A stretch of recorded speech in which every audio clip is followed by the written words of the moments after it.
Fala, seus mal diagramados, o sagrado direito de tomar um café que não tenha gosto de água de chuca, tão facilmente exercido no dia a dia do brasileiro, não é algo assim tão simples na pátria pampa argentina e muito menos em Buenos Aires, essa cidade incrivelmente sedutora e cujo maior problema é estar repleta de portenhos. Essa questão, que anteriormente respondia exclusivamente ao paladar de criança fumante construído ao longo de gerações e a uma aberrante lei específica, hoje responde também à crise financeira da Argentina. Mas vamos começar pelo início. Se tratarmos de enxergar a vida como um jogo fundamentalmente analógico, em primeira pessoa e cujo final já é mais ou menos conhecido por todos, voltamos a recordar algo óbvio, porém com implicâncias filosóficas profundas. Temos acesso, como indivíduos, de maneira direta, somente a nós mesmos e aos nossos pensamentos e necessidades. Portanto,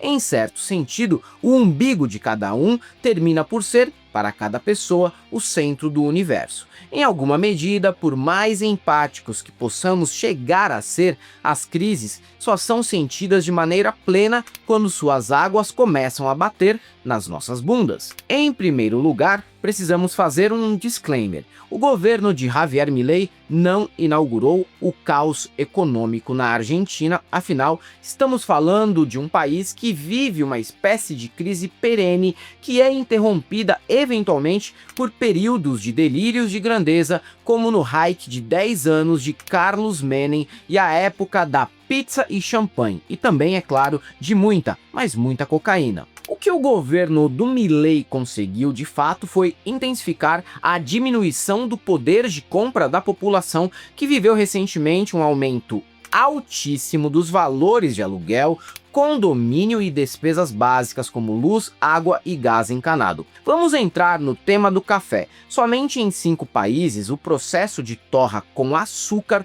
é permitido legalmente e todos são países sul-americanos: Espanha, Portugal, Paraguai, Uruguai e Argentina. Tal processo, além de chorumizar a bebida, ainda serve para mascarar a baixa qualidade dos grãos, e aqui não estamos falando de frescura, senão de algo objetivamente atroz. A primeira experiência de um indivíduo tomando café de lugar aleatório em Buenos Aires costuma ser de total incredulidade, embora alguns fatores como o deslumbramento e o famoso turismo para salvar um relacionamento morto possam chegar a mascarar o problema. Já em uma fase mais recente, chegou a moda dos cafés de especialidade, basicamente cafés cujo processo de torra não incluem açúcar e que são importados diretamente de produtores brasileiros e colombianos. Estamos falando de um produto delirantemente superfaturado.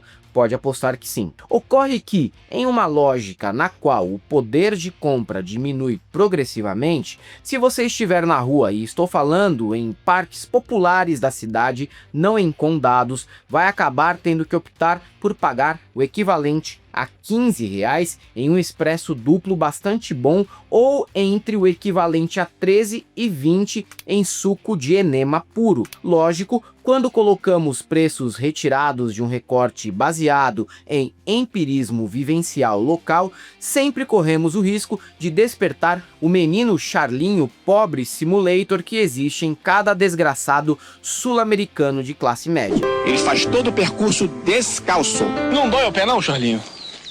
Ah, dói muito não, mas a gente acostuma, né? Porque dói mesmo, né? É. Sempre dói mesmo no pé assim, mas acostuma, sangue um pouquinho assim, mas nada não, o pé fica cascudo depois, né? Vai criando um calo? Uma crosta embaixo. Nós mesmos fizemos chacota com o pagalanche carioca Pedro Certezas, pagando o valor superfaturado na cidade. Mas aqui a questão é outra, bem diferente, podemos garantir. E quem cometeu um vacilo de principiante durante os últimos dias foi o ator argentino Ricardo Darín. Mas antes de falarmos sobre o seu vacilo especificamente, precisamos entender onde estava Darín quando o cometeu. Darin estava no famoso programa de Myrtha Legrand, que podemos resumir como uma mistura de Hebe Camargo, Rainha Elizabeth II e literalmente Hitler. Myrtha atualmente tem cerca de 130 anos de idade e seu cérebro funciona a toda potência. Estamos falando de uma mente má, ardilosa e perversa, e de uma pessoa absolutamente inteligente.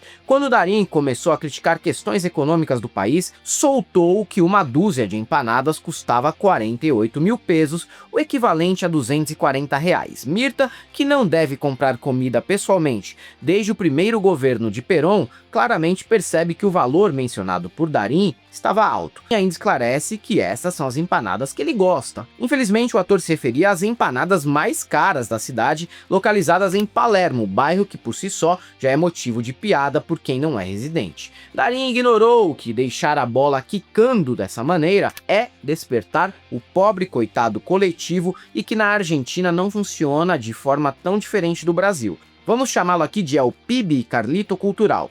O ato de aproveitar cada momento em que o outro assume não estar comendo arroz com papelão para começar a performar em um verdadeiro campeonato de quem está passando mais necessidade nas redes sociais. Acontece que o preço médio das empanadas mais populares da cidade, e portanto menores e muito, mas muito piores, é o equivalente a R$6, muito menos que as de 24 do Darin, e que acabam sendo, para muitas pessoas, o escoro nutricional em uma longa jornada de trabalho.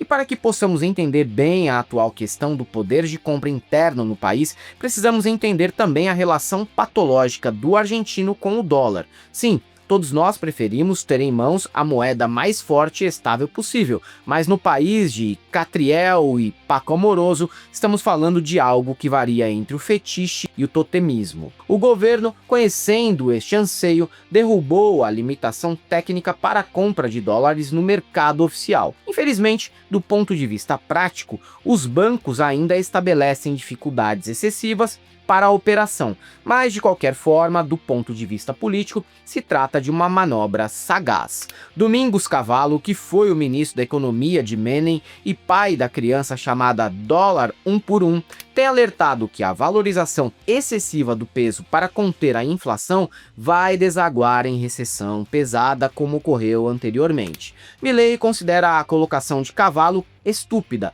enquanto a base de apoio do presidente, por conhecer bem o seu eleitorado, responde que perder o controle sobre o dólar é sinônimo de suicídio político. Então, para uma classe média viciada em viajar e curtir 2 ou 3 meses de férias anuais e que faz qualquer coisa para não trabalhar nunca enquanto bravateia que trabalha muito, foda-se se estará comendo empanada ruim e arroz com papelão durante o ano. O lance é viajar para o Brasil e viver como um magnata. Um magnata com periodontite? Sim, mas comendo picanha e tomando caipirinha como se não houvesse amanhã. E tem cara que acha que se haver um corte de classe para o consumo interno, melhor ainda, porque as velhas de cabelo loiro latino e cheias de plásticas atrozes, frequentadoras da Recoleta, e os velhos boomers maçons frequentadores do Clube del Progresso já não precisarão dividir ambientes com o populacho. Estamos falando de uma casta que abraçou o discurso anticasta de Milei.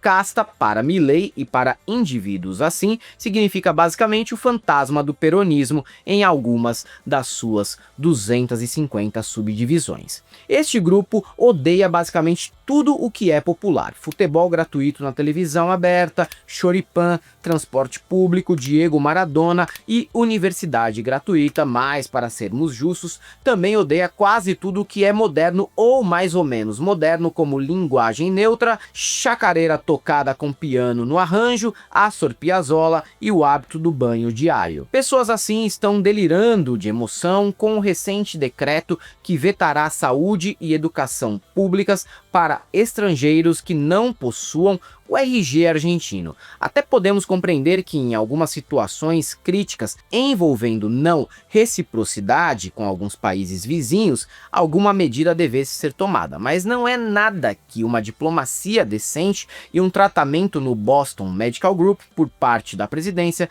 não resolvessem. E quanto a possíveis problemas para visitantes brasileiros no país, esperamos que a diplomacia brasileira faça o que deve ser feito quando se está lidando com o nóia do bairro, porque afinal o núcleo duro da presidência de Javier Milei, incluindo o próprio, se trata de um governo de cocainômanos, ameaçar cortar o eventual apoio e ameaçar passar o cerol caso continue gritando na rua de madrugada. É isso aí, galera. Para quem gosta do nosso canal, nós temos nosso apoio, seja membro, Pix e conta jurídica, caso vocês queiram e possam fazer uma colaboração para que a gente continue produzindo conteúdo para vocês aqui. Além do YouTube, estamos presentes também no Instagram, no TikTok, no Facebook, no Twitter, no Threads, no Blue Sky. Sigam a gente por lá, não deixem de conhecer nossos novos modelos de camiseta no site da El Cabriton e o nosso curso no ICL, Instituto Conhecimento Liberta. E para todos aqueles que acham que a Argentina está melhor sob Milei, só temos uma coisa para te dizer: não passarão.